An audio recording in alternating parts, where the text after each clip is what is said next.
Shalom, welcome to Lesson 11 of our Shalom Adventure Hebrew lessons at shalomadventure.com. And let's start with our review. Our two silent letters, the ayin and the aleph. The vet that makes the V sound. The bet makes the B sound. The dalet, the D sound, duh. The resh, the R sound, r. The nun and the final nun making the N sound, n. The gimel making the G sound, g.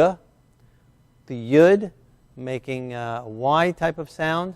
We didn't give you a hint for that one. We had the gap there and the no gap there and the rounded R there and the dented there and the ball and the base there and the vacuumed out there and the X and Y unknowns. But we didn't give you one for the yud. I don't know. Yud, or a word that begins with yud, is yad, meaning hand. Maybe you can think of that as like a little hand. I don't know if that helps. Just a little hand, someone waving at you up high. I don't know if that helps. And then the vowels we've learned so far. E, it's a single dot underneath the feet, at the feet of any letter. Single one, E. Feet, like in feet, E-E, F-E-E-T. Feet, down at the feet, a single one. An like eggs, from eggs, in a basket, or eggs, again at the bottom, either 3 or 2 in that horizontal. The vowels, and the hey, with the half a line in the hole, hey, and the lamed, the L type top to it, the lamed, the L, l, the hey, huh. Okay, we're doing really good. We're at lesson 11. We're almost done. We're over halfway done anyway. And so we're moving along very well. You're doing great. And so let's keep it up. Okay, so let's practice them all together. These are the letters that we've learned and the vowels that we've learned so far. Silent and ah, ba,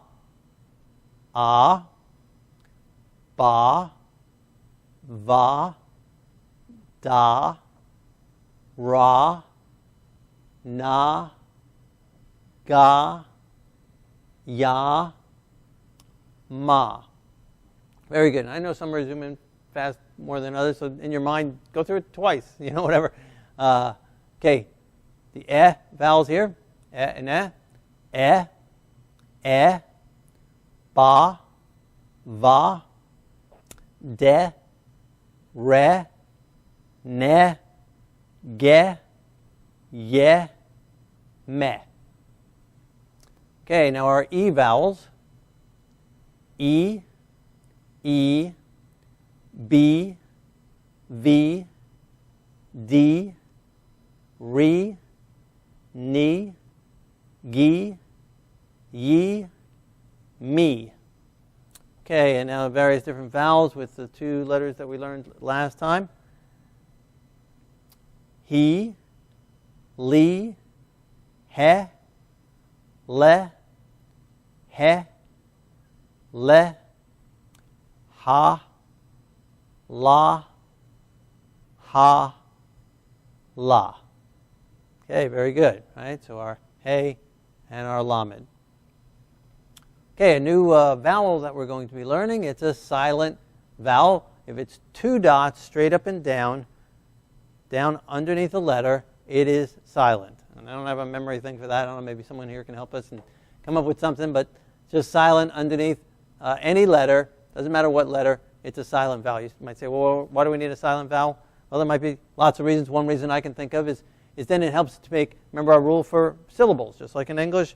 In Hebrew too, to break a syllable, you need a consonant and a vowel. So having those 2 together, then that can become a syllable in itself, and so then you read it that way and help break up the word. And that might be a reason for it. Okay, another letter. It's called a shin. And what I want you to focus on is that it has a dot. Now, that's not a vowel dot. We're going to learn a vowel that's a dot over a letter in another lesson. But in this case, it's not a vowel dot. It's part of that letter. The sin. Did I say shin? Sin. The sin letter. And that's just how it looks, okay? It's kind of this, I don't even want you to think of it as a W. I know some people, but you want to think of it as an S, okay? And so the S, or the dot is on the left side, and the name of the letter is sin. So maybe this will be helpful for you. It's not a sin to be lefty. Okay? All right. So I don't know if anyone has accused you of left-handers here of that sin. It used to be a time where they didn't like people being left-handed. But it's not a sin to be left-handed or to be on the left. Okay? So it's on the left, and the word is sin, so it makes the S sound. S, s. Okay? Now we learn a letter. Looks just like it, except the dot is on the right. Okay, and some people say, well, hey, why is it's the same looking letter? Well, it's not the same letter. It's a totally different letter, totally different name, makes a different sound, but it looks similar, but the dot is on the right. And we really have the same thing in English, right? You know, if you have a straight line, straight up and down, it's like a lowercase L, right? Straight up and down, right? You put one more line on it, now you got a T, right? So it's just one line. Well, here it's just one dot. You know, or another example, or a capital F, right? Capital F, you got a line across the top, a line across there. You add one more line on the bottom. It's only different, one more line, and now you got a capital E, right? And so that's all it is. Again, letters are just symbols. So this is the symbol, and that's a different symbol. It's got a dot on a different side. The F, English, got an extra line. You know, it's all it is. Difference between a B and a D. A B, the line and the circle is this way, or right, and then the other one the other way. And so same thing here. It's just flipped, just like the B and D is just flipped. Okay, that's why a lot of kids have a hard time with that in learning English. So I'm going to give you a hint so you'll be able to remember it.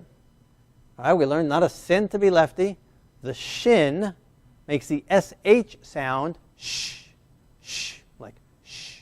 Okay, so on the right-hand side, and like in she, right? Okay, and this, if you remember this, okay, she is always right. Okay, so if you remember that, she is always right, you'll be able to separate the two. The dot is on the right, she is always right. And if you remember that and put that into practice, you'll have a happy marriage. Okay, all right, so she is always right. The dot is on the right for the SH, and the dot on the left, it's not a sin to be lefty. Okay? Now let's practice reading this. So here we have our silent vowel underneath a mem. So it just makes the sound.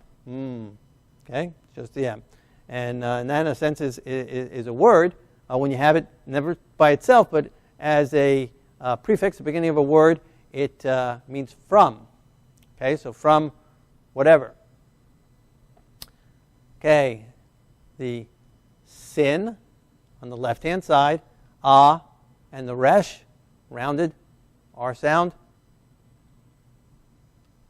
sar, sar, sar. And sar means prince.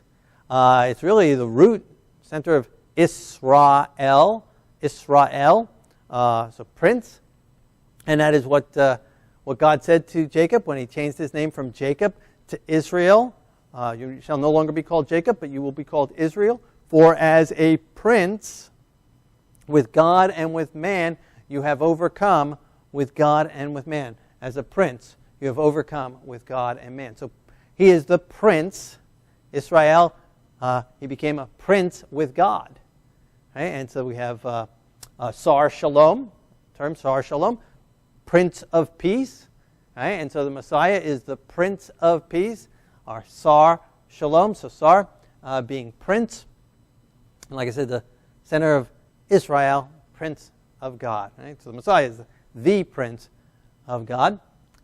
Okay, and then we've got our shin, an and the mem, final mem, Shem, Shem, Shem. And that means name. We say Baruch Hashem, blessed be the name of the Lord. The name would be Hashem, but this is just Shem, means name. Okay, very good. Thank you for joining us at shalomadventure.com for our Shalom Adventure Hebrew lesson.